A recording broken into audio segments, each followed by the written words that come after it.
The manga that we're going to cover today is one that I have an extensive history with. A history of sleepless nights and childhood trauma, to be more exact. And in this video, I'll be exploring the manga that my 12-year-old self could not. Welcome back to another ItsDang video. It's Nostalgic here, and today we're going to be covering a thriller horror manga named Ibitsu, written by Ryo Haruto. Once again, even though this manga is a lot more tame than the other entry in this series, which is The Child of God, link in the description if you haven't watched it yet, this manga still covers some sensitive topics such as violence and body horror. I generally won't be going too in-depth about any of these subjects, but even if you are uncomfortable and don't really want to see any of that stuff, please feel free to click off the video and I'll be glad to see you in the next one. Ibitsu is a manga written after a Tokyo-based urban legend, not actually sure if it's a real one in reality, that describes this following scenario. At midnight, a girl dressed in Lolita clothing will appear and ask you a single question. You must never answer this question. However, if you do answer her, she will end up being your little sister. From that day forward, she will integrate herself into every single aspect of your life until you meet a sudden and twisted demise. Evidently, our main character, Kazuki Ito, didn't really catch the memo there, and bumps into the strange Lolita when he is taking out the garbage in front of his house. In the dead of night, as Kazuki attempts to ignore the girl while throwing away his garbage, the strange girl sitting down outside of his house utters a very odd question. Do you have a little sister? In this high-stress situation, Kazuki sort of fumbles on his words and hastily answers yes, as he bolts towards his apartment after throwing away his garbage as quick as he can. Unfortunately for Kazuki, with that one singular sentence, he just unleashed an untold amount of terror, evil, and cruelty on himself and the people around him. As you can tell from this very short synopsis that I just read to you, this manga really plays on the horror around the feeling of being watched or the stalker horror subgenre. Our main antagonist of the Ibitsu story, the Strange Lolita, displays a lot of creepy and unsettling behavior. Behavior that you would probably generally describe as incredibly intrusive and very uncomfortable, to say the very least. Think of things like breaking into your home when you're asleep, breaking into your home when you're awake, breaking into your home when you're not at home, and honestly, just generally breaking into your home. Combine that aspect with other disturbing factors, such as the Lolita cooking your neighbor's pet dog for dinner, and you know, cleaning your room.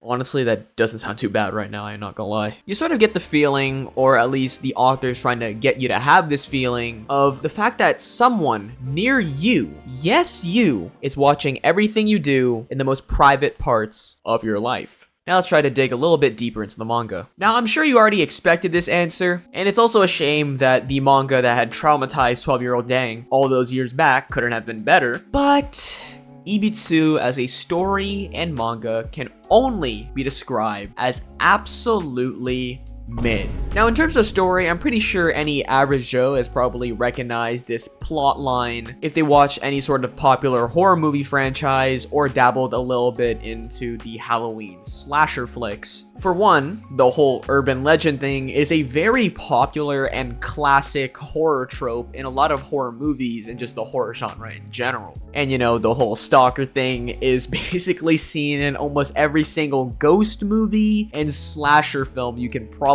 ever think of. When I think of Ibitsu as a story, I kind of like to compare it to like Sadako from The Ring, but if she was a raging brocon and a yandere, or in other words, Mirai Nikki, but Alabama edition. While I only mentioned the negatives of the story, I have to say I did actually enjoy the little twist they added at the end of the entire manga. While the ending was kind of obvious, but kind of not at the same time, a little bit hard to explain, the twist in the end did supply the audience with a healthy dose of disturbing imagery / disturbing themes, along with a little bit of intrigue and mystery on the side. In terms of the disturbing factor, I'd say that Ibitsu falls a lot more on the tamer side, all things considered. There are certain moments here and there that did disturb me, especially when they apply some aspects of body horror, and when our MC sister's friend gets the worst ending possible out of the entire cast and gets obliterated by a sledgehammer. You know, wrong place, wrong time. Other than that, however, a lot of the scares are pretty predictable and almost goofy at times. Like, the whole dog soup scenario was kind of an amalgamation of nonsense and goofiness for the most part. You know, dumb, character in a horror movie moment, or manga in our case at least. Overall though, I think it's pretty evident that the main scare factor of this entire manga is the design of the Strange Lolita. Cause like, I don't think I really need to explain it to you. Like, if I saw this creature, this abomination, sitting outside of my house in the dead of night, I'm locking every single thing I can and moving out the next day. Speaking of design, the art of Ibitsu is pretty